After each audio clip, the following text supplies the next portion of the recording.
Sir, আপনি আমাদের অনুষ্ঠানে এসেছেন, আমাদের পরিবারের সবাই খুশি হয়েছে। এর আগেও তো আপনাকে অনেকবার বলেছিলাম, কিন্তু সময়ের অভাবে তো আপনি আসতেই পারেননি। না আসলে এবার আপনি এমন করে বললেন, না এসে পারলাম না। কিরে, তোরা এখনো এখানে আছিস?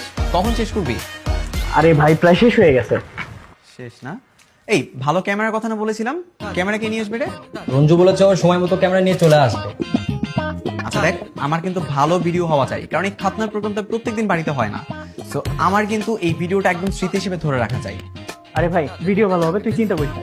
কিন্তু খাতনাটা হাসপাতাল বলে ভালো হতো না? আরে কি বলিস, বাড়ি ভর্তি মানুষ আসবে, সবাই দেখবে, উপভোগ করবে, আনন্দ করবে, এসব কি করে হবে? ছি ছি ছি ছি, এরকম একটা অনুষ্ঠানে আমাকে আসতে হলো কেন? যে বাবার কথা শুনে এলাম এখানে, আবার ঢং করে ডেপ ডেপ করে আমার দিকে তাকিয়ে আছে, নির্লজ্জ কোথাকার। এত বড় দামড়া ছেলে, তার নাকি হবে শূন্যতে খাতে, এটা মানা যায়?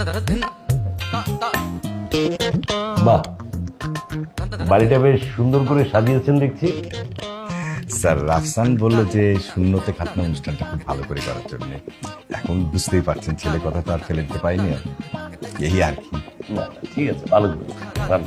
এই তুই না বলেছিলি তোর বান্ধবীরা আসবে, কোথায় তারা? আরে ওরা না আজকে আসতে পারবে না। কি বলিস? এইরকম একটা প্রোগ্রাম ওরা আসবে না? কোথায় আসবে, দেখবে, এনজয় করবে তা না, বাড়ি বসে আছে। আঙ্কেল, জি? বেলকনিটা কোন দিকে? বেলকুনি মা এই পাশ থেকে গিয়ে ওই সামনে হাতের বাম দিকে। Thank you.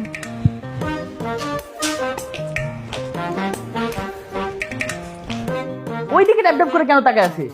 হেল্প কর। আরে কিছু না, ধর তো ধর। এই হচ্ছে আমার ছোট মেয়ে রেহানা। তোমরা দুজনে গল্প করো, দেখবে তোমার খুব ভালো লাগবে। বসো আপু। আমি রেহানা। তুমি নিশ্চয়ই আমার বাবার অফিসের মালিকের মেয়ে, তাই না? হ্যাঁ, আমার নাম মেহনাজ। তুমি আমাকে মেহনাজ আপু বলে ডাকতে পারো। ঠিক আছে। হ্যাঁ, তোমরা বসো, গল্প করো। আমি ওদিকটা একটু দেখছি, হাতে অনেক কাজ তো। আমি না মেহেদি দিতে একটুও পারি না, শুধু শুধু দিচ্ছি।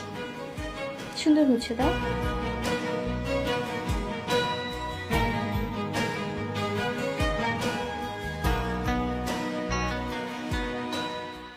কি ব্যাপার ভাইয়া, ও কি মারছো কেন? ও কি